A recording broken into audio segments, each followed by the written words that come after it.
వెళ్ళొద్దే మండోదరి. మండోదరి కాదండి, సుందరి. అదే సుందరి. నీకు చెప్పకుండా ఎవరిని పెళ్లి చేసుకోను.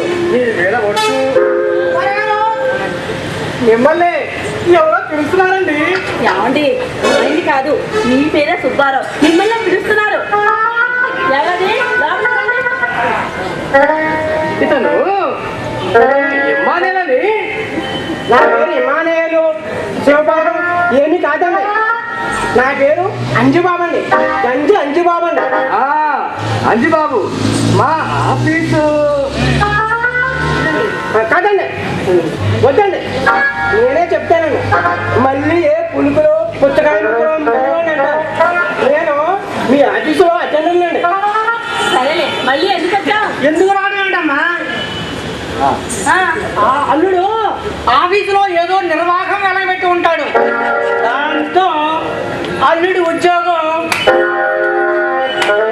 పీకి మారేసి ఉంటాడు. వచ్చాడు. ఎవరండి ఆయన?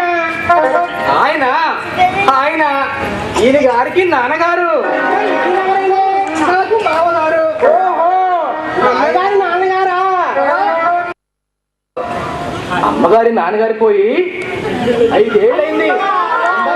మా ఆవిడ కూడా చెప్పింది. సుబ్బారావు, నువ్వు కాసేపు ఆగు. అతని బుర్ర ఐస్ క్రీమ్ లా చప్పరించకు. బాబు, అంజుబాబు, ఈయన సుబ్బారావు, ఆవిడ సుబ్బారావు భార్య. తెలుసుగా? తెలుసండి. ఆయన సుబ్బారావు నాన్నగారు. కర్మ ఈ సుబ్బారావు పుణ్యమని కన్ఫ్యూజన్ నాకు కూడా వచ్చేసింది. ఆయన ఈవిడ నాన్నగారు, సుబ్బారావుకి మామగారు, నేను ఇంటి వానరుణ్ణి. తెలుసుగా? అది సరే, నువ్వెందుకు వచ్చావు? సుబ్బారావు గారు ఇందాక కలిసినప్పుడు ఈ సీటీ నా జేబులో పెట్టానండి. ఆఫీస్కి టైం అయిపోతున్న కంగారులో ఇది ఇవ్వకుండా ఆఫీస్కి వెళ్ళిపోయానండి. అక్కడ ఇది చూచాక ఏమైనా ముఖ్యమైన కాగితమేమని పట్టుకొచ్చానండి.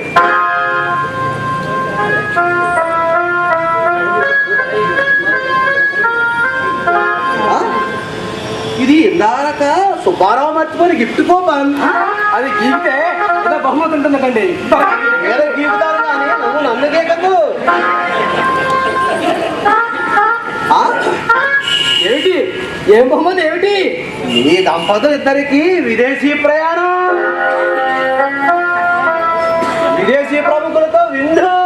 ఓహో, విదేశీయానం అంటే ఏ అమెరికాయో అయి ఉంటుంది. విదేశీ ప్రముఖులంటే అమెరికా ప్రెసిడెంట్ అమితాబ్ బచ్చన్తో విందన మాట. అమెరికా ప్రెసిడెంట్ అమితాబ్ బచ్చన్ కాదండి, ఎవరో ఒకరు.